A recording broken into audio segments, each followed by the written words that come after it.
പ്രിയപ്പെട്ടവരെ, ഇനിയിപ്പോൾ നമ്മൾ നേരെ പോവുകയാണ് നമ്മുടെ ഹലോ മലയാളത്തിൻ്റെ ഏറ്റവും പ്രിയപ്പെട്ട സെഗ്മെന്റിലേക്ക്, leaders മോർണിംഗിലേക്ക്.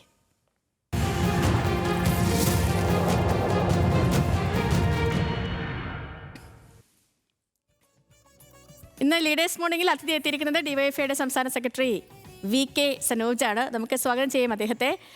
Shri VK Sanoj, good morning, സ്വാഗതം ഹലോ മലയാളത്തിലേക്ക്. Good morning. Good morning. തിരക്ക് പിടിച്ച ദിവസങ്ങളാണല്ലേ? അതെ അതെ അതെ അതെ തെരഞ്ഞെടുപ്പ് പ്രവർത്തനമാണല്ലോ. രാവിലെ മുതൽ നമ്മൾ ആരംഭിക്കും, രാത്രി വരെ നീണ്ടു നിൽക്കുന്ന പ്രവർത്തനങ്ങളാണ്. അതെ, അപ്പം നിലമ്പൂർ തന്നെയാണ് നമ്മുടെ വിഷയം. ഇപ്പോൾ ചതുഷ്കോണ മത്സരമാണ്, സ്ഥാനാർത്ഥി ചിത്രമൊക്കെ തെളിഞ്ഞു, വമ്പൻ പോരാട്ടം.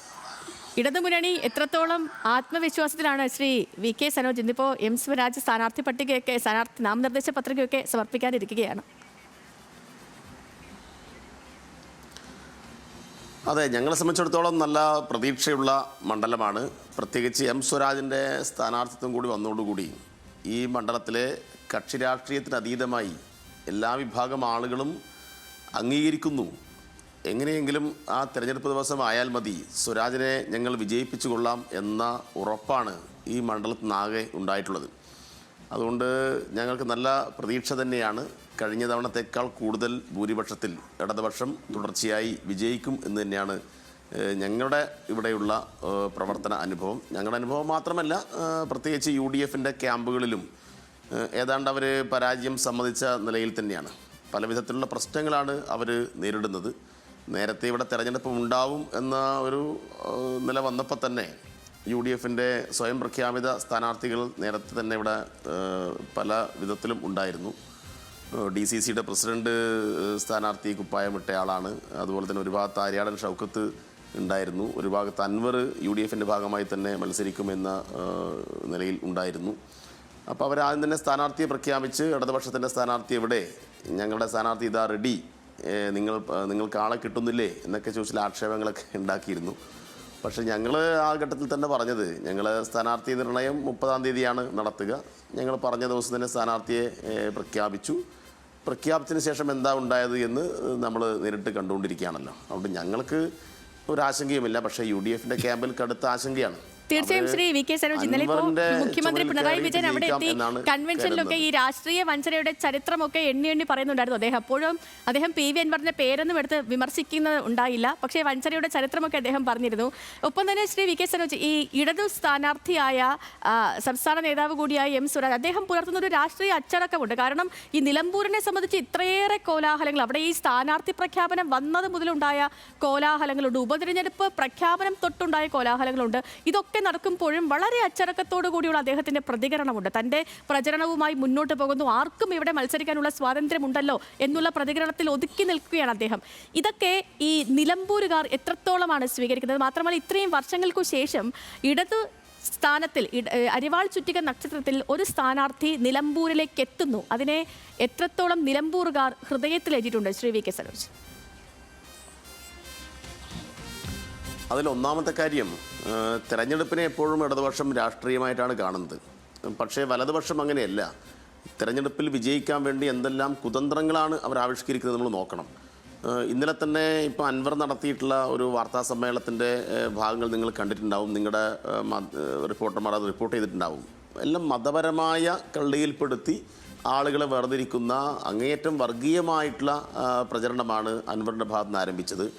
UDFൻ്റെ ക്യാമ്പിൽ നിന്നാണെങ്കിൽ സ്വരാജ് സഖാവ് പണ്ടെന്തോ ഹിന്ദുക്കൾക്കെതിരായി പറഞ്ഞിരിക്കുന്നു, സ്വരാജ് സഖാവ് വേറൊരു വിഷയത്തിൽ മുസ്ലിങ്ങളെ അമിതമായി അനുകൂലിച്ചിരിക്കുന്നു എന്നൊക്കെയുള്ള നിലയിലുള്ള അങ്ങേയറ്റം വിഭജനത്തിൻ്റെ ഒരു ആശയമാണ് അവർ പ്രചരിപ്പിക്കുന്നത്. ഒക്കെ നമ്മൾ കണ്ടുകൊണ്ടിരിക്കുകയാണ്. പക്ഷേ ഇടതുപക്ഷം അങ്ങനെയല്ല. സഖാവ് സ്വരാജ് ഒരാൾക്കെതിരായിട്ടും വ്യക്തിപരമായി ഒരാക്ഷേപവും ഉന്നയിക്കാത്ത ആളാണ്.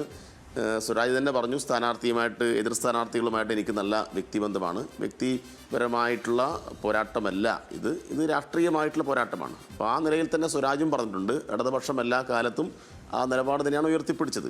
പിന്നെ മുഖ്യമന്ത്രി ഇന്നലെ നമ്മുടെ മണ്ഡലത്തിൽ വന്നു. അദ്ദേഹം എന്തിനാണ് അൻവറിൻ്റെ പേര് പറയേണ്ട കാര്യം? അൻവർ ഞങ്ങൾക്കൊരു വിഷയമല്ലല്ലോ. അൻവർ നേരത്തെ ഇടതുപക്ഷത്തിൻ്റെ ഭാഗമായിരുന്നു. ആ ഇടതുപക്ഷത്തിൻ്റെ ഭാഗമായിട്ടുള്ള അൻവർ ആ ഇടതുപക്ഷത്തിൻ്റെ നയങ്ങൾക്ക് വിപരീതമായിട്ടുള്ള കാര്യങ്ങൾ ചെയ്തപ്പോൾ കുറേയൊക്കെ ക്ഷമിച്ചു. ഒരു ഘട്ടം കഴിഞ്ഞപ്പോൾ അൻവറിനെ ഞങ്ങൾ തള്ളി പറഞ്ഞിട്ടുണ്ട്. അതോടെ അൻവറും നമ്മളും തമ്മിലുള്ള ബന്ധം അവിടെ അവസാനിച്ചു. ഇപ്പം അൻവർ ആരുടെ വിഷയമാണ്? ഇപ്പം അൻവർ UDF സംബന്ധിച്ചിടത്തോളമാണ് വിഷയം. UDF ഒരു വിഭാഗം ആളുകൾ അൻവറിൻ്റെ വാതിൽ കുട്ടിയടച്ചു എന്ന് പറയുമ്പോഴും ആ പറഞ്ഞ ആളുകൾ തന്നെ രാത്രി തലയിൽ മുണ്ടിട്ട് അൻവറിൻ്റെ അടുത്തേക്ക് ആളെ വിടുകയല്ലേ. നമ്മളിതിനെ കണ്ടല്ലോ. ഇപ്പൊ യൂത്ത് കോൺഗ്രസിന്റെ സംസ്ഥാന അധ്യക്ഷൻ തന്നെ നേരിട്ട് പോയിട്ട് അൻവറിന്റെ സംഭാഷണം നടത്തുന്നു. രാഹുൽ മാങ്കൂട്ടത്തിൽ PV അൻവറിനെ കാണാൻ പോയ കാര്യം അത് ഇപ്പോ നേതൃത്വം തള്ളിയിട്ടുണ്ട്, പോയത് തെറ്റാണ് നേതൃത്വം ഒക്കെ പറഞ്ഞിട്ടുണ്ട്. താൻ ഒരു പിണറായിസത്തിന്റെ ഇരയാണ്, മറ്റൊരു ഇരയാണ് PV അൻവർ, അങ്ങനെ ഒരു ഇര മറ്റൊരു ഇരയെ കാണാൻ പോയതാണെന്നൊക്കെയുള്ള രാഹുൽ മാങ്കൂട്ടത്തിന്റെ പാലക്കാട് MLA യൂത്ത് കോൺഗ്രസിന്റെ സംസ്ഥാന അധ്യക്ഷന്റെ വിശദീകരണമൊക്കെ വന്നു. കാര്യങ്ങളൊക്കെ പൊതുജന മധ്യത്തിൽ പറഞ്ഞ് പ്രതിഫലിപ്പിക്കാൻ അസാമാന്യ കഴിവുള്ള ഒരു നേതാവ് കൂടിയാണ് രാഹുൽ മാങ്കൂട്ടത്തിൽ എന്ന കാര്യത്തിൽ സംശയമൊന്നുമില്ല. പക്ഷേ ഈ ഇരയെ ഇര കാണാൻ പോയി എന്ന വാദമൊക്കെ എത്രത്തോളം നിലനിൽക്കും നിലമ്പൂരിൽ, ശ്രീ VK സനോജ്? അല്ല, അത് അറ്റ്ലീസ്റ്റ് അത് VD സതീശനെങ്കിലും മനസ്സിലാവണ്ടേ. ഇരയെ ഇര കാണാൻ പോയാൽ പിന്നെ എന്തിനാ VD സതീശൻ ഇങ്ങനെ അസ്വസ്ഥമാവുന്നത്? VD സതീശൻ എന്തുകൊണ്ടാണ് പരസ്യമായിട്ട് ഒരു യുവ MLA ഈ തെരഞ്ഞെടുപ്പിൻ്റെ ഘട്ടത്തിൽ തള്ളി പറയേണ്ടി വന്നത്? അപ്പോൾ അത് ആദ്യം VD സതീശനെ മനസ്സിലാവട്ടെ. പിന്നെ ഇരയെ ഇര കാണാൻ പോയതാണോ, എന്താണ് ആ യാത്രയുടെ ഉദ്ദേശം എന്നൊക്കെ നമുക്കറിയാലോ. പിന്നെ എന്തിനാണ് ഇരയെ പിന്നെ പരസ്യമായിട്ട് ഫേസ്ബുക്കിൽ വെല്ലുവിളിക്കുന്നത്? അങ്ങനെ പാടുണ്ടോ? പിണറായി സത്തിൻ്റെ ഇരയാണ് അൻവറെങ്കിൽ പിന്നെ അൻവറിനെ പരസ്യമായിട്ട് തന്നെ പിന്തുണക്കാൻ ആവശ്യമായ നട്ടല് കാണിക്കണ്ടേ? ഇത് പരസ്യമായിട്ട് അൻവറിനെ ഫേസ്ബുക്കിൽ തള്ളിപ്പറയുക, നിങ്ങളെപ്പോലെ മാധ്യമപ്രവർത്തകരുടെ മുന്നിൽ ആക്ഷേപിച്ച് സംസാരിക്കുക, അൻവർ ഞങ്ങൾക്കൊരു പ്രശ്നമല്ല എന്ന് പറഞ്ഞിട്ട് രാത്രി തലയിൽ മുണ്ടിട്ട് വേഷം മാറി അൻവറിൻ്റെ വീട്ടിൽ പോയത് എന്തിനാണ്?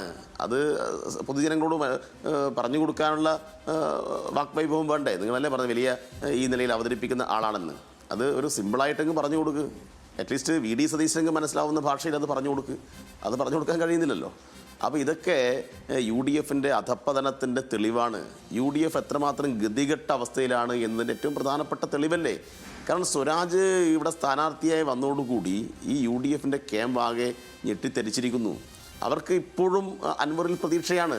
സ്ഥാനാർത്ഥി നോമിനേഷൻ പിൻവലിക്കുന്ന സമയം വരെ അൻവറുമായിട്ട് പലതരത്തിലുള്ള ഇടപാടുകളും അവർ നടത്താൻ വേണ്ടി പ്ലാൻ ചെയ്തുകൊണ്ടിരിക്കുകയാണ്. അപ്പോൾ അതാണ് അതിനകത്തുള്ള കാര്യം. അപ്പോൾ നിങ്ങൾ ഒരു കാര്യം മനസ്സിലാക്കേണ്ടത്, UDF കോൺഗ്രസിൻ്റെ ഹൈക്കമാൻഡ് പ്രഖ്യാപിച്ച സ്ഥാനാർത്ഥി, ആ ഹൈക്കമാൻഡിൻ്റെ പ്രഖ്യാപനം വന്നിട്ട് ആദ്യ നിമിഷം തന്നെ വളരെ നെഗറ്റീവായിട്ട് ഒരു സ്ഥാനാർത്ഥിക്കെതിരായി ഈ അൻവർ പറഞ്ഞില്ലേ. അരിയാടൻ ഷൗക്കത്ത് ഒന്നിനും കൊള്ളാത്ത ആളാണെന്ന് പറഞ്ഞില്ലേ. അപ്പോൾ ആ പറയുന്ന ഘട്ടത്തിൽ ഈ വാക്വൈഭവമൊക്കെയുള്ള ഈ സംസ്ഥാന യുവ നേതാവ് കുറിച്ച് മാത്രമല്ല കോൺഗ്രസിന്റെ ചെയർമാനെതിരെയും അതിരൂക്ഷമായ വിമർശനമാണ് ഉന്നയിച്ചുകൊണ്ടിരിക്കുന്നത്. ഇന്നലത്തെ ഒടുവിലത്തെ വാർത്താ സമ്മേളനത്തിൽ പോലും PV അൻവർ ഈ VD സതീശനെ വളരെ രൂക്ഷമായ ഭാഷയിൽ വിമർശിക്കുകയായിരുന്നു. പക്ഷേ അപ്പോഴും ഈ UDF കൺവീനറിന്റെ വാക്കുകൾ, K മുരളീധരന്റെ വാക്കുകളൊക്കെ ഇന്നലെയും ചർച്ചകൾ നടക്കുന്നുണ്ട് എന്നാണ്. ഇതൊക്കെ നിലമ്പൂരുകാർ കാണുന്നില്ലേ എന്നുള്ളതാണ്. അതാ ഞാൻ പറഞ്ഞത്, UDF ഒരു വിഭാഗം ആളുകൾ ഇപ്പോഴും അൻവറിൽ പ്രതീക്ഷയർപ്പിക്കുകയാണ്. ലീഗിലെ സമുന്നതരായ നേതൃത്വം ഒന്നടങ്കം അൻവറിനെ പ്രതീക്ഷയർപ്പിക്കുകയാണ്. പിന്നെ VD സതീശനും പരസ്യമായി ചില കാര്യങ്ങളൊക്കെ പറയുക എന്നല്ലാതെ VD സതീശനും അങ്ങനെ അങ്ങ് അൻവറിനെ തള്ളാനൊന്നും ഉദ്ദേശിക്കുന്നില്ല. VD സതീശൻ അങ്ങനെ തള്ളുന്നുണ്ടെങ്കിൽ ഒരിക്കലും രാഹുൽ മാങ്കൂട്ടം അവിടെ പോവില്ലല്ലോ. അപ്പോൾ രാഹുൽ പോകണമെങ്കിൽ ഒന്നിക്കിൽ VD സതീശൻ പറയണം, അല്ലെങ്കിൽ ഷാഫി പറമ്പിൽ പറയണം.